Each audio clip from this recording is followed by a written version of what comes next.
I think people get tattooed because, there's not a lot of real stuff left in the world, and it's all like the 24-hour news cycle. Nothing lasts. With tattooing, it's blood, it's pain, it's permanence. When you get that needle in your skin for the first time, you have to be there. You can't just call it in. You have to sit there and take the pain, and then sit there and heal it, and then you got to live with the consequences of your action. Good morning, everybody. Welcome to the East West Podcast with your host, Horisumi, on this beautiful Friday, February 21st, 2025. Been a minute since I made a video. Just had a lot going on, and frankly, not a lot to talk about. I've been focusing on tattooing and drawing and painting and making these hats and stuff, this embroidery thing I got going on the side. So that's taking up a lot of my time. It's fun though. I was inspired by my friend Kevin Marr, who I did the last interview podcast with. He's got this company, Check My Socks, where he makes designs and has them on print-on-demand socks with Japanese tattoo designs and stuff. And it's a cool artistic outlet for him. Makes a couple of bucks, but gets to see his stuff out there, and it's easy access for people that can't afford a tattoo or a bodysuit to get a little piece of his work. And so I did the same, bought the embroidery machine, and I've been messing around making stuff like this and other designs. So I'm just getting the hang of it, learning how to do the designing and the digitizing of the artwork. And it's a pretty steep learning curve. It's a much steeper learning curve than I thought when I got into it. So it's really absorbed a lot of my spare time.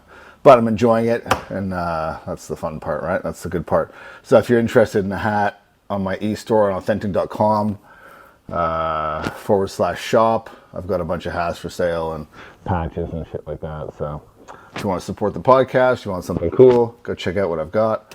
And I'm not going to plug it too much, right? So, but what I did have some tattoo kind of, epiphanies recently. Obviously, I've talked about it many times, but the big tattoo slowdown of 2024, 2025. A couple of shops around me have gone out of business. People, quitting tattooing. People getting, real jobs because they can't make ends meet tattooing.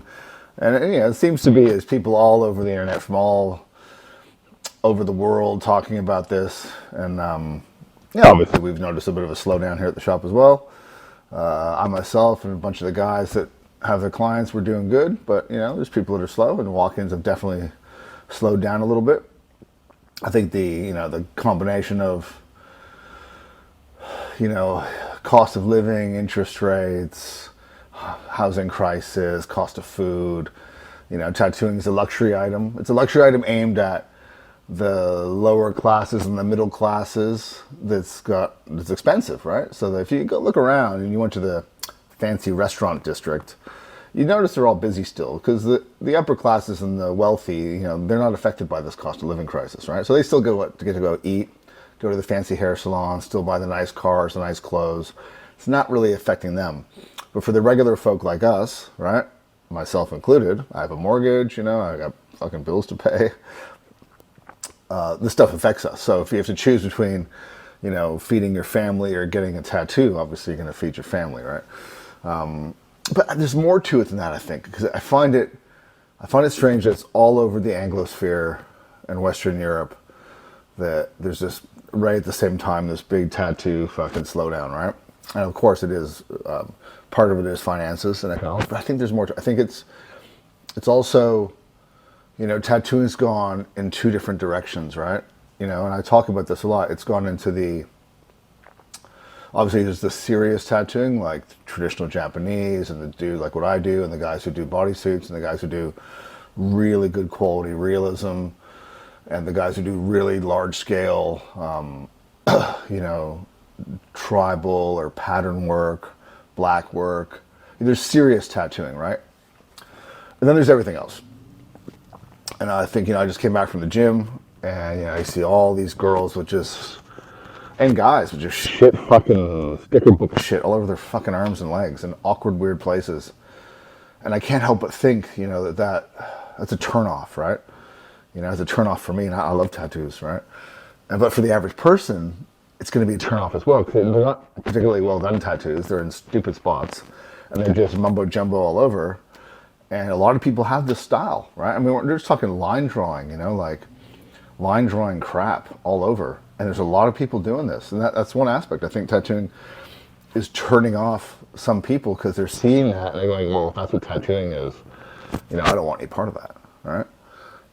And we saw this before with there was a big fad of watercolor tattoos, right? And you don't see anyone getting that anymore. Right? You see a lot of it getting covered up and lasered off, but there's this big fad for a good 5 years of heaps of watercolor tattoos. And we counseled against it. We told people it wouldn't last. We told people it was a bad idea.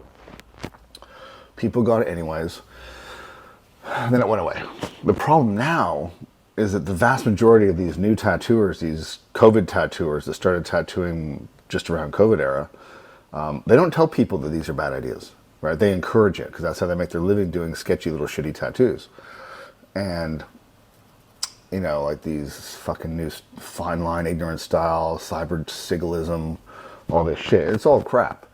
And, because they got no actual tattoo education, they're doing the client a disservice by encouraging this style of tattooing. And I think it's creating this negative snowball effect of people are getting that and they're coming home and their partner's like, that's fucking ugly. I'm not getting tattooed because that's gross. And I think that's part of it, is that there's a lot of, and I use the words fake and gay a lot, tongue in cheek, but it's a little bit like that. Like, it's just dumb tattooing. And and it was like that for a long time in the 90s, man. It took a long time for tattooing to break out. Like when I started tattooing in the early 90s, and it was like, JD Crow flash off the walls, Cherry Creek flash, your eagles, your panthers, your suns, your tribal, lower back tribals, your armbands. The average normie didn't appreciate that stuff, thought it was ugly and crass, and it kept people out of the tattoo shops, right? And then there was the big tattoo renaissance. There was Miami Ink. There was a lot of, big reinvigoration of the art of tattooing, the renaissance of tattooing. And things changed and people were like embracing tattoo art and tattoo culture. So I think we're seeing a backlash now against the stupid tattooing. Like I said, I got guys here that do their own style and they're booked out for a year. I'm booked out for a year and a half doing what I do. And I know other guys that do serious tattooing that are booked out. So I don't think it's as much as it's an economic thing as well, but people still want to get tattooed. I just think for the surface level normie person who used to think tattoos were cool, I think maybe there's a little bit of a reconsideration of that in light of all the absolutely fucking hideous tattooing being done. And not just hideous on its face, but tattoos that don't last, tattoos that blow out, tattoos that fade away. And then also the tattoo experience, right? People come in, and I counsel my artists not to do this. I can't control everything people do, but people come in, headphones go straight on, no conversation, no banter, no bedside manner, and I think it makes the tattoo experience, less than optimal. No different than if, say, you were going to get your nails done as a woman, or imagine going to the hair salon or your barber shop, going to get your hair cut at the barber shop, and the fucking barber's just like, well, headphones on, not talking to you. Fucking, manipulates your head, cuts your hair, pay me, fuck off. Right? That's what a lot of tattooing is now, right? And we don't do that, but I see a lot of it. And I don't think that's good for tattooing either. So I think it could be all these little incremental things that are having a negative effect on the overall gestalt of tattooing, So yeah, that's just my take on it, And I think, and like I've said before, I said this 15 years ago when I was doing lectures and seminars and writing articles for Ink magazine. If you want to see if a tattoo style is good, go to the beach. Go to the beach and look at people that are almost naked in their bikinis and their swim shorts, and go see how that tattoo looks on their body without being in the city and being clothed and all that, and see if that idea you've got is going to be a good one.